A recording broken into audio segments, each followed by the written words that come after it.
انت مستني الاهلي يخسر؟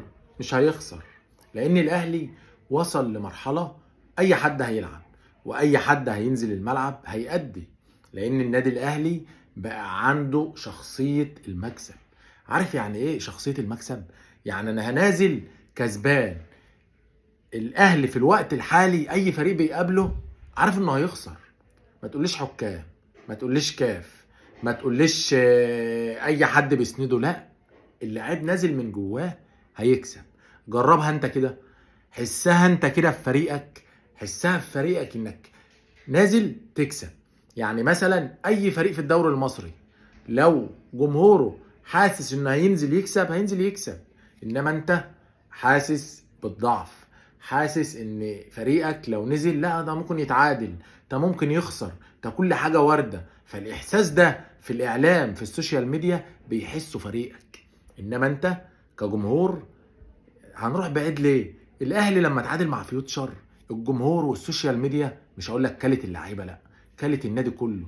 حسسوه ان خلاص انت مش عارف تكسب، مع انه يا عيني اتعادل ماتش وكان قبلها واخد بطوله دوري ابطال افريقيا. فجمهور النادي الاهلي واعلام النادي الاهلي لما النادي الاهلي بيتعادل ماتش حاجه غريبه، حاسس ان انا تعبان، حاسس ان انا في حاجه مش طبيعيه، في حاجه مش طبيعيه، مع انه لو اتعادل بس في حاجه مش طبيعيه. انما بقى النادي الاهلي لما بيكسب ده الطبيعي.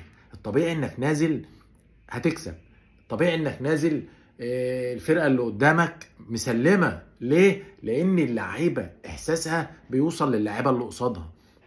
اللاعب لما بينزل محسس اللاعب اللي قصاده ان انا نازل اكسبك، ان انا نازل اكسبك واخد دوري، ان انا نازل اكسبك وافضل متصدر جدول.